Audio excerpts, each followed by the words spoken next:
So, what if the answers you get from an AI aren't really a measure of the machine's intelligence, but are actually a reflection of your own? We're about to dive into why the AI is a mirror and, what it shows us about ourselves. You've been there, right? We all have. You get a weak or kind of generic or just totally wrong response from an AI, and the first excuse is always the same. Well, hey, that's what the AI gave me. It seems like a perfectly reasonable thing to say. But what if it's not an explanation at all? What if that little phrase is actually a confession? A confession about how we're really using this incredibly powerful new technology. See, when we say, that's what the AI gave me, we're really admitting two things. First, it's a kind of intellectual surrender. We're basically saying, I outsourced the hard work of thinking. And second, we've abdicated our authority, using the algorithm as a shield so we don't have to take responsibility for the final result. And this leads to a pretty big problem. We're turning AI into our personal scapegoat. We end up blaming the tool for our own lack of clarity or effort, or sometimes even our own courage. It's time to completely reframe how we think about this. So this is where the big shift has to happen. We've got to stop treating AI like it's some kind of oracle, a magic 8-ball that just spits out answers we can blame if we don't like them. Instead, we need to see it as a mirror. A mirror that doesn't create anything new, it just reflects the quality and the clarity of our own thinking right back at us. To really get this, let's follow a single, well-crafted prompt on its incredible journey. We're going to go from your keyboard right into the heart of the machine, and we'll use a pretty high-stakes scenario to see how it all plays out. Okay, so imagine this. You're a Chief Information Security Officer, a CISO. A huge security threat just hit the news, and your CEO, who's brilliant but not a tech person, sends you that email, brief me in 30. The pressure is officially on. Your first instinct? It's probably just panic. You rush to the AI and you throw this messy, super technical query at it. And what do you get back? Of course, you get a wall of technical jargon, a complete data dump that is absolutely useless for your CEO. This prompt, it reflects your panic, not your strategy. But then you stop. You take a breath, you think about who you're talking to, and you craft a prompt with real purpose. Explain zero-day vulnerabilities to my CEO. Simple, clear, audience-aware. Now, let's follow that prompt inside the machine and see why it builds a much better answer. The very moment you hit enter, the AI gets to work. And the first step is this thing called tokenization. You see, the AI doesn't see your sentence. It just sees a bunch of puzzle pieces.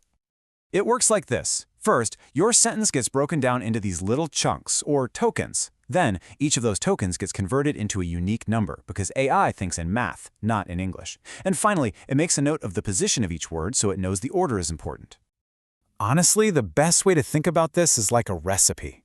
Imagine your prompt as an order sent to a giant, super literal kitchen. Explain is the cooking action. 0 day is the key rare ingredient. And that little phrase, to my CEO, that is the crucial plating instruction. Make this for the VIP table.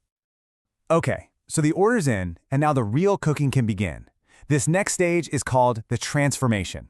And it's where that string of numbers you sent in gets turned into a real, coherent thought.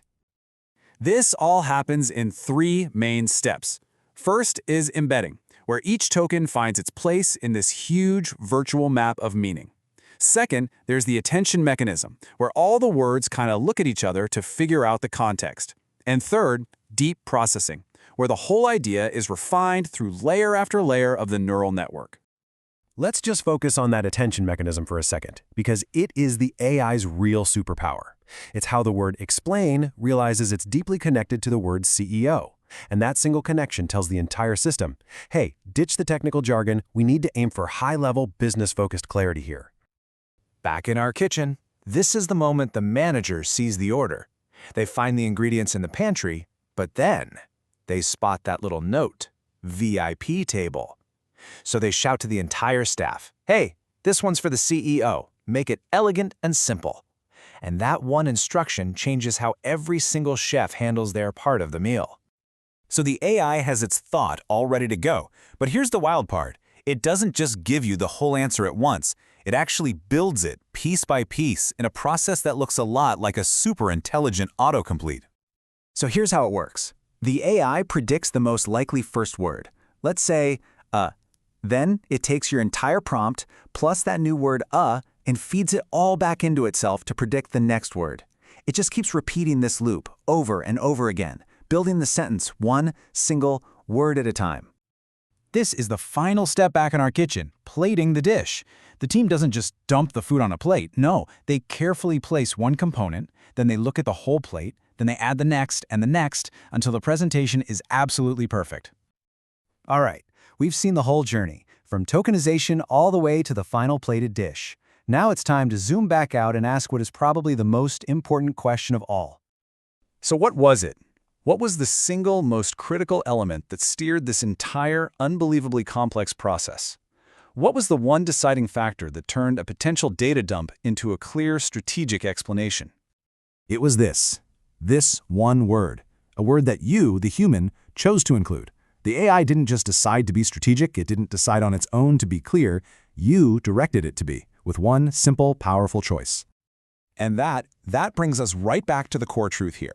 The AI is a mirror. A bad prompt is going to give you a blurry, unhelpful reflection.